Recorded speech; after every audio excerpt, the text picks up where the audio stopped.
The world knows me as Daniel Silverstone, your run-of-the-mill software developer, a small cog in the giant corporate machine of tech. From 9 to 5, I blend into the sea of developers in a sprawling, open-plan office, heads buried in our screens, tapping out codes that keep the behemoth running smoothly. I interact with my colleagues, share laughs over coffee, and even complain about the mediocre pay with them. On the surface, my life seems unremarkable, but when the night comes, I transform. The ordinary Daniel fades into the background, and Cypher emerges from the shadows. In the quiet, solitary hours of the night, bathed in the cold glow of my computer screen, I dive into the murky depths of the dark web, a world that the world does not see. Here, I'm not just another software developer. I'm a maestro, a wizard weaving complex codes to unlock doors, break walls, and orchestrate grand symphonies of information flow. I run a clandestine business on the dark web, helping other hackers untangle knotty coding problems. My clients are not your average hackers either. They target the big fish, multinational corporations hoarding wealth in the digital sphere. I've had a decade to perfect this art, to balance the double lives I lead. I'm the hero they didn't know they needed. But don't misunderstand me. I'm not a villain. Or at least, I don't see myself as one. I don't do this out of greed or malice. It's desperation, pure and simple. My sister, Lily, has been sick for years, and her medical bills rise faster than I can keep up with them.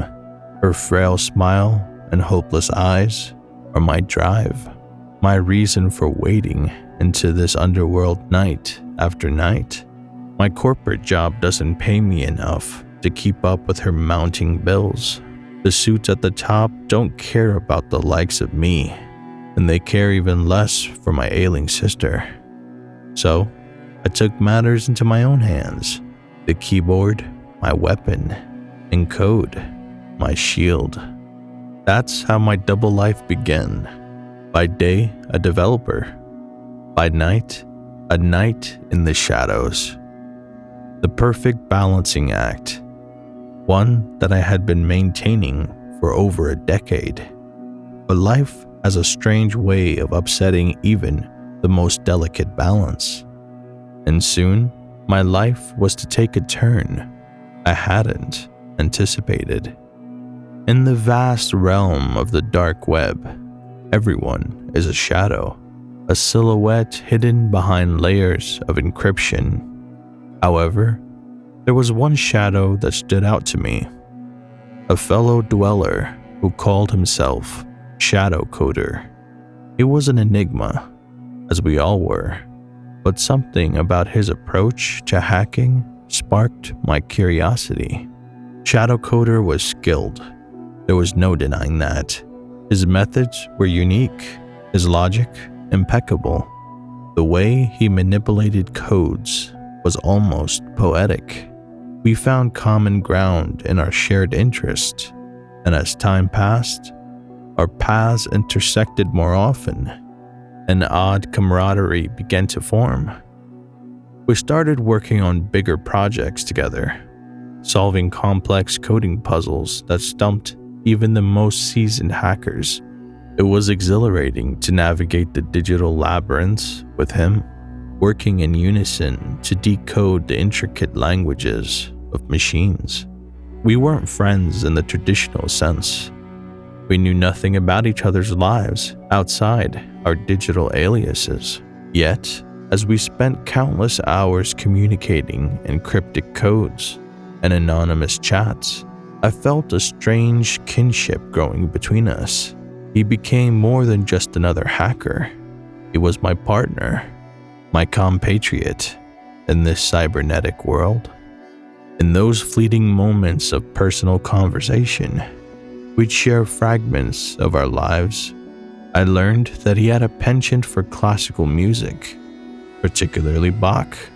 In return, I found myself opening up a little about Lily.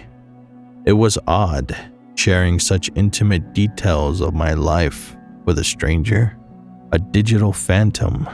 But in the darkness of the web, where identities were masked and intentions unclear, Shadow Coder felt like the closest thing to a friend. Yet, there was an undercurrent of mystery that clung to him, a veil of secrecy that I couldn't help but find intriguing. For all our late-night sessions and cryptic exchanges, there was a significant part of Shadow Coder I couldn't decipher. As much as I enjoyed our collaboration, my instincts as a hacker nudged at me, whispering doubts in my ear. Driven by a mix of curiosity and suspicion, I found myself at a crossroads. Should I allow our relationship to continue as it was, a productive partnership based on mutual respect and shared skills? Or should I use my hacking prowess to dig deeper, to peel away the layers of Shadow Coder's identity and risk discovering something that could shatter our partnership? My fingers hovered over the enter key, the blinking cursor on my screen mirroring my hesitation. As much as I wanted to respect Shadow Coder's privacy, I needed to know who I was dealing with. With a deep breath, I steeled away and hit the key. My heart pounded as I embarked on a journey to uncover the truth about Shadow Coder. Knowing the depth of Shadow Coder's capabilities, I was under no illusion that unveiling his real identity would be easy. It felt like I was walking a tightrope. But my instincts as a hacker had always served me well. So, I took a deep breath and began my quest into the unknown, fingers gliding over my keyboard. First, I started with our shared communications. Poring over our previous conversations, I looked for any hint, any slip-up that could give me a lead. Yet, it seemed Shadow Coder was as careful as he was skilled. His messages were well composed and perfectly cryptic, free of any personal information that might point me in a certain direction. Undeterred, I delved deeper. This wasn't just a task. It was a challenge, a puzzle that demanded all my skills. My nights became even longer. The bright glow of my computer screen, the only light as I trawled the depths of the dark web, navigating through layers of encrypted files and bouncing off proxy servers across the globe. The thrill of the chase was intoxicating. This was the same thrill I got from the most intricate codes, the most formidable firewalls. The very complexity of the task, the enormity of the challenge, made success that much more enticing. Gradually, I began to pick up on Shadow Coder's patterns, subtle though they were. His choice of encryption, the timing of his messages, the servers he bounced off most frequently. Everything began to form a digital fingerprint, unique to him. The breakthrough came in the form of a coded message left in one of the servers he frequented.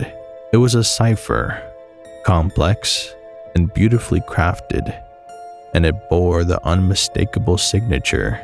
I set to work on it immediately, and after hours of relentless decoding, a location emerged: a small town in northern Europe. I stared at the screen, my mind a whirlwind of thoughts and questions. This was it, my first real lead to Shadow Coder's true identity. But the elation of my discovery was quickly tempered by the realization of what I had just done. I had taken the first step down a path with no clear end. The pursuit of truth is intoxicating, but as I delved deeper into Shadow Coder's world, I could not help but wonder what truths were waiting for me in the shadows, what secrets were hidden beneath layers of code, and how those truths would change everything. With the small town in Europe as my starting point, I began to peel away at the layers of Shadow Coder's secrets. I was fully aware of the potential repercussions of what I was doing. Yet, something kept pushing me forward. As I dug deeper, I began to stumble upon a series of encrypted files and folders. They were stashed away in a corner of the dark web, expertly hidden, bearing the indelible imprint of Shadow Coder. My heart pounded as I began to decipher each file, every line of code serving as a breadcrumb leading me deeper into the labyrinth. And then, there it was, a series of documents detailing grand plans of cyber terrorism, codes designed to disrupt essential services, trigger financial crises, even cause physical harm. But that wasn't the worst part. Among these horrifying revelations, there was a list, a digital ledger that sent a shiver down my spine. It was a list of names, all marked with one chilling word: terminated. My fingers froze over the keyboard as I realized the enormity of what I had uncovered. Shadow Coder wasn't just a hacker. He was a cyber terrorist, a murderer. The man I had called a friend, a partner, was a monster. I felt a wave of nausea wash over me. It wasn't just the shock, the revulsion of what Shadow Coder had done. It was guilt. How many of these horrific acts had I inadvertently assisted by solving coding problems for him? I was tangled up in this web of crimes, an unwilling accomplice. The face of my sister flashed in my mind, her weak smile and hopeful eyes. What would she think if she knew what I had become a part of, even unknowingly? Would the ends still justify the means? Sleep eluded me that night. Each time I closed my eyes, I saw the list of names, the word terminated glaring back at me. The cold glow of the computer screen seemed harsher, the shadows in my room darker. I was at a crossroads yet again. This time, however, the path I needed to take was painfully clear. I had to stop Shadow Coder, but in doing so, I risked exposing myself, and I couldn't shake off the dread of what that would mean for me and my sister. As dawn crept in, I knew one thing for certain: my double life had just become infinitely more complicated. The morning sunlight was a stark contrast to the dark truths I had unearthed. I sat in front of my computer screen, haunted by the revelations of the night, trying to make sense of the steps I needed to take next. I decided I had to report Shadow Coder. However, the prospect of implicating myself in the process was terrifying. Yet, I was left with no other option. I was faced with the possibility of prison, but the thought of my sister and the lives at stake spurred me on. I was a software developer, not a spy, but for Lily, for the innocent lives on that list, I would have to become something more. I needed to protect my identity. I spent the entire day creating an elaborate network of proxies and firewalls, making sure my tracks were covered. Once satisfied, I began collecting the evidence I had against Shadowcoder, the plans, the codes, and most importantly, a list of names. Finally, I did something I had never thought I would do. I reached out to the FBI. In an anonymous email, I detailed everything I had discovered about Shadowcoder, his plots, and his victims. I included encrypted files as evidence and explained how they could be deciphered. I knew this would set off alarms and lead to an intense manhunt. The moment I hit the send button, a sense of dread filled me. I had not only betrayed my partner, but had also put a spotlight on the dark corner of the web where we operated. I was scared, but a part of me felt a sense of relief, a sense of doing the right thing, despite the consequences. My actions set off a chain reaction I could only observe from the shadows. The news broke out about a large-scale cyber-terrorist plot being uncovered, thanks to an anonymous tip. The mention of the dark web and hackers sent ripples through my world. While the FBI swung into action, so did Shadowcoder. His presence disappeared from our usual hangouts. I could tell he was on the run, erasing his tracks and doing everything to stay ahead of the law enforcement agencies on his tail. In this chaos, I clung to the mundane. My daytime job was a safe haven, a world untouched by the darkness I had delved into. I clung to its normalcy, its familiarity, but I knew it was only a matter of time before the storm reached me. And sure enough, as I sat alone in my room that night, a notification popped up on my screen, an encrypted message from Shadowcoder. He knew. My heart hammered in my chest as I stared at the notification on my screen. My first instinct was to ignore it, to shut my computer down and distance myself from the entire ordeal. But curiosity and fear gripped me, forcing me to open it. The message was simple, yet terrifying. I know who you are. My blood ran cold. Shadowcoder was not just aware of my betrayal, but he also knew my real identity. He knew about my double life, my sick sister, everything. A sudden paranoia consumed me as I imagined him watching me, tracking me, knowing my every move. The fallout from my confession to the FBI was faster and more dangerous than I had anticipated. Within hours, I started receiving encrypted threats, all hints at the fact that Shadowcoder was onto me. He knew where I lived, where I worked, even details about Lily. He had turned the tables on me, and now I was the one being hunted. I spent the next few days looking over my shoulder, jumping at shadows. I noticed black cars parked near my office, men in suits at the grocery store whispering around corners. The fear was crippling, yet I had to maintain a facade of normalcy for Lily. Shadowcoder had launched an all-out cyber attack against me.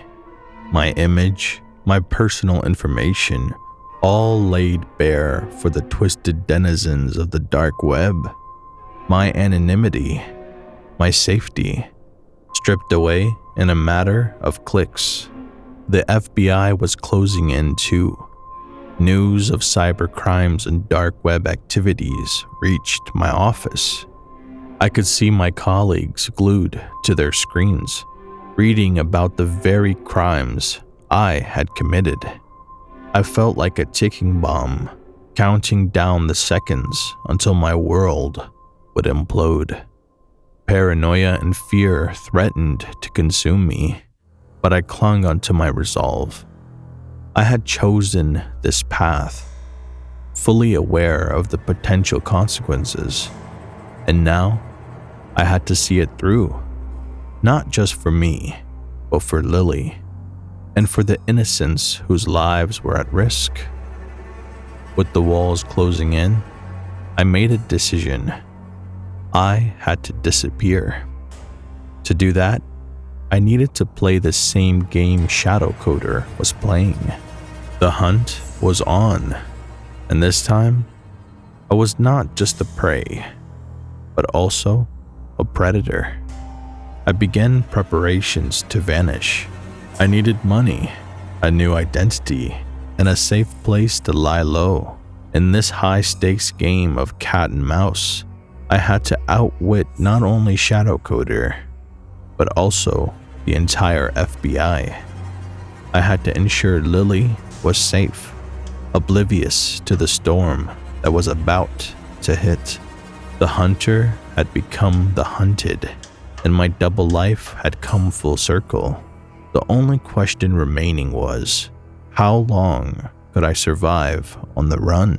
Every minute that ticked by was a minute closer to my impending capture. I knew they were closing in on me, their net tightening with each passing second.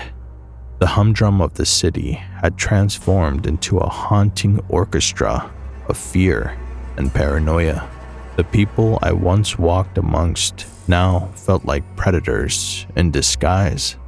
In a duffel bag, I had packed my essential belongings, a couple of clothes, a burner phone, and my laptop, my key to the digital world that had entangled me in its dark web. I was on the run from my partner, from the FBI, and from a life that I could no longer return to. Each step away from my apartment was a step into the unknown. I looked back one last time, a pang of sadness hitting me as I realized that my once ordinary life was no longer mine. My first stop was Lily's. I didn't want to involve her in the mess that was my life, but I couldn't leave without ensuring her safety. The fear that Shadow Coder might target her gnawed at my insides, but I couldn't let her see my fear. I had to be strong for her, just like she had been for me all these years. The visit was brief, a rapid exchange of hugs and promises. I assured her that I'd be back soon, but I didn't know how soon that would be, or if I would ever return. I hugged her one last time, engraving her warmth and love deep into my memory. From there, I hit the road. The car I rented was an unremarkable model, something that wouldn't stand out. As the city skyline receded in my rearview mirror, I felt a sense of loss and a grim determination. I was leaving behind my old life and hurtling towards a future shrouded in uncertainty. Days turned into nights, and nights into days as I drove across state lines, constantly checking my rearview mirror for any signs of pursuit. My digital life was not much better. I kept a low profile, bouncing off proxy servers, making sure my activities didn't leave any trails. Throughout this, I stayed connected with the FBI through anonymous emails, feeding them information about Shadow Coder's potential hideouts, his coding patterns, anything that could help them track him down faster. Despite the fear and exhaustion, a small sense of satisfaction resonated within me. I was no longer the passive player, the unwilling participant in Shadow Coder's horrific plan. I had become an active player, dictating the course of the game. The hunter was being hunted, and I was right in the middle, playing both sides.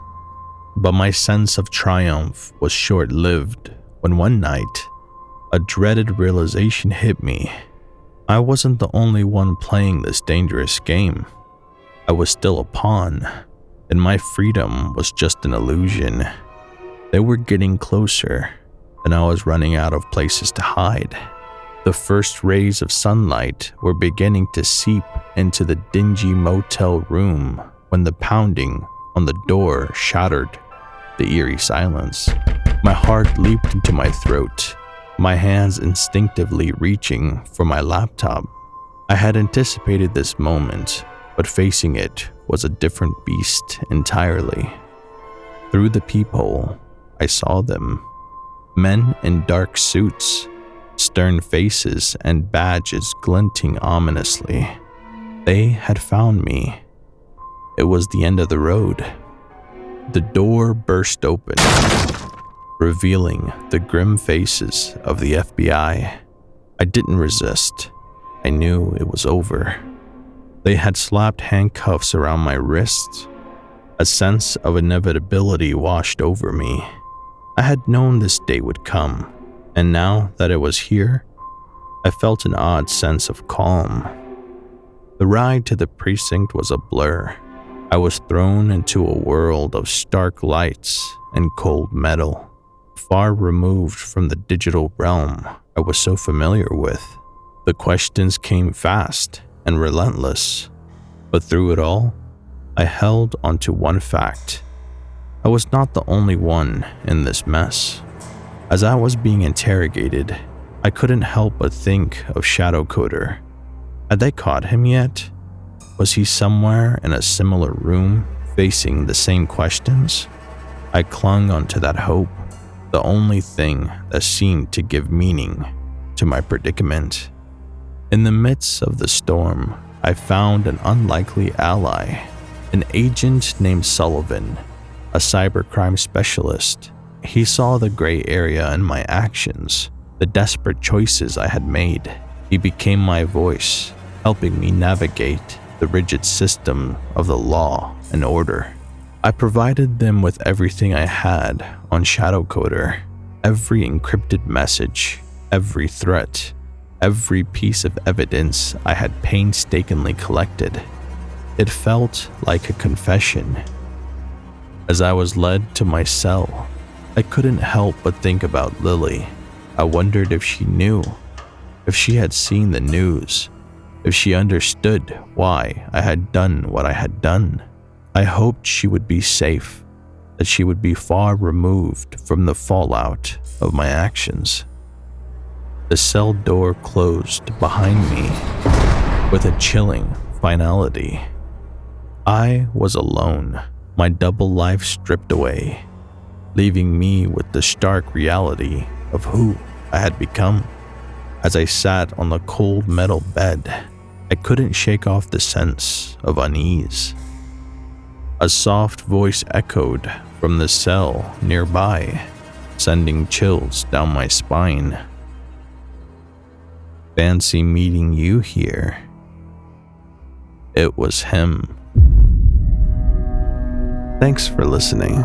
If you enjoyed, be sure to hit that subscribe button down below. Until next time.